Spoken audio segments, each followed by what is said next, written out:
A Trump voter in Texas is having some regrets after the 47th president started to do the thing that he said he was going to do, which is, of course, deport undocumented immigrants to the largest deportation in history.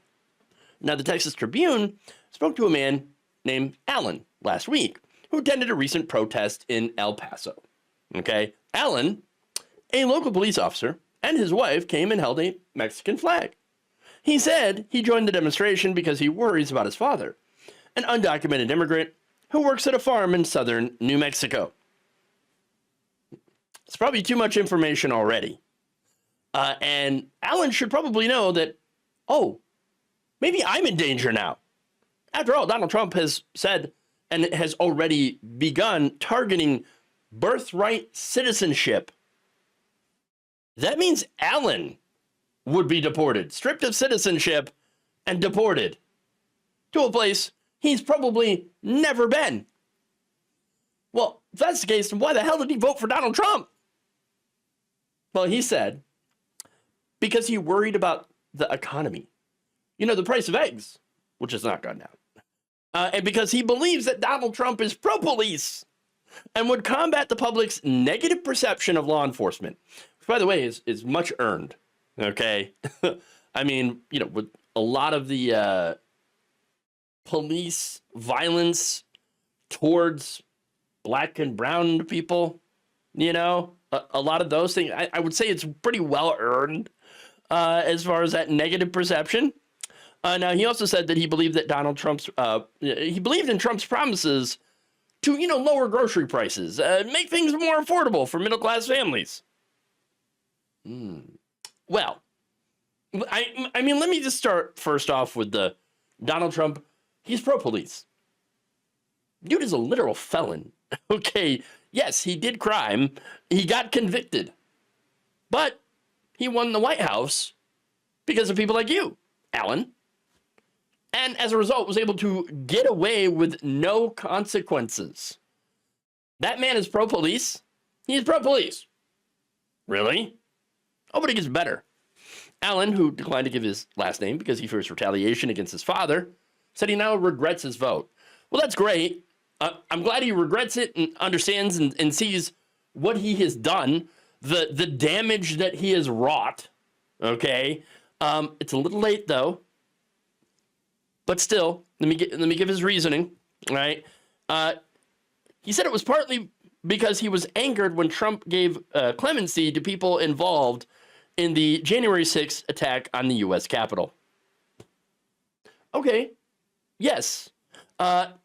Very legitimate thing to be angry about if you're in law enforcement, right? But isn't that what he said that he was going to do? I mean, he kept saying, I'm going to free the J6ers. I'm going to free him. I'm going to free him. And then when it came down to it, he's like, F it, free them all. What, even the violent ones? Especially the violent ones. I mean, did you guys not know about that? Did you not believe him when he said these things? He kept saying it at the rallies over and over again. I'm going to free him. I'm going to free him. And then he freed him. He did everything he said he was going to do except for lower grocery prices for families. Because it turns out the president does not actually have the ability to do that. There is no lever there that he can pull that says low prices. All right? That's not what he can do. Okay? Again, the economic argument is ridiculous because, oh, look, Trump's already making things more expensive for everyday Americans. He's starting a trade war with Canada and Mexico, something that the Wall Street Journal had called the, quote, dumbest trade war in history. Yeah. None of his executive orders or actions. Oh, I'm sorry, one which was very vague, saying, oh, we should do something about prices, right? But none of the other ones had anything to do with lowering grocery prices. In fact, eggs are more expensive now. So if your argument was, oh, I mean, the eggs are too high, man, I can't afford them, I should vote for Trump. Well, now look what happened. Look what happened. Eggs more expensive. And again, it's not like the president actually has a lever that says low eggs. All right. No, it's combination of different factors. Bird flu, one of them. And of course, you had the greedflation that had happened after COVID. Okay. Now, he's also got the tariffs. Okay. On Monday, he acknowledged that the tariffs may cause some, quote, short-term pain. Not for him, of course, but or his rich friends, but for us, we pay the tariffs. Okay. Whenever we go to the grocery store, that cost gets passed on to us. We pay that. All right. Now, that said, Trump did have a little bit of a victory on one of his tariffs. Well, a little. Get to the details here. Monday morning, Trump paused the tariffs on Mexico for a month, right? After having a call with Mexico's president, Claudia Sheinbaum. Now, she agreed to reinforce the country's northern border with 10,000 National Guard members. So, like, oh, we got to stop the fentanyl. We got to stop the drugs coming in. And she's like, all right, I'll stop the drugs coming in if you stop the guns coming in. So she, again, got a commitment from Trump to try to act to prevent the trafficking of high-powered weapons to Mexico. So it's not like she didn't get any sort of promises in return for this. So she puts, some National Guard on the border. And then the United States stops or is supposed to stop sending guns. Now, here's the thing about that, right? Look, the demand for illegal drugs in the United States is why we have is why the cartels are so powerful right now, okay? And the flow of guns from the United States goes right to the cartels. And so, yes, you got the demand here in the United States for people who wanted fentanyl, okay, the drug dealers, which are not immigrants, okay? Got a lot of white, okay, drug dealers. I know. No, the drug dealers are not all undocumented immigrants, they're not all black people, okay? Which should be obvious, but it's some people it's not. And so you got these, drug dealers that are getting the drugs from the cartels, all right, doing business. And then you got the cartels that come up and they do straw purchases for guns because guess what? The United States has terrible, lax gun control in a lot of these states, these borders to Arizona.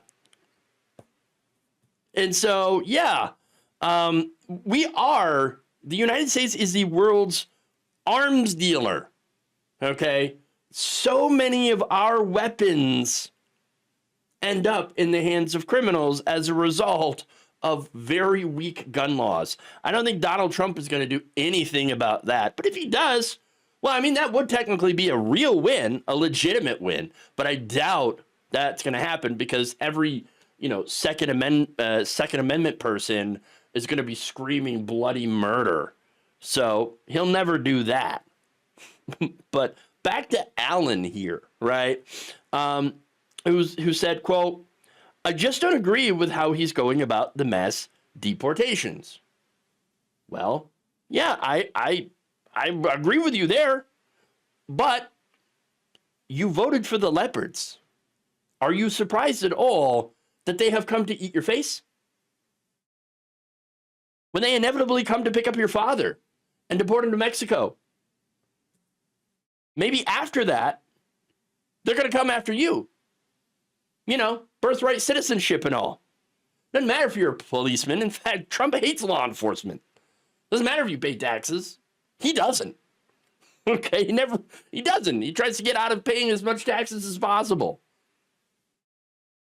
If Donald Trump has his way, people like Allen will no longer be citizens.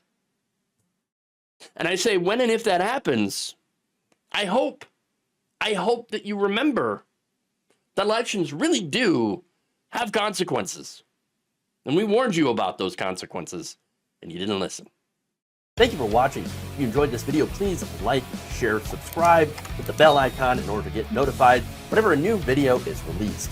And if you want to support independent, progressive media through this difficult time where it seems like everybody is shutting down, you become a member on our YouTube page, you can become a subscriber on Facebook, or you can go to my Patreon.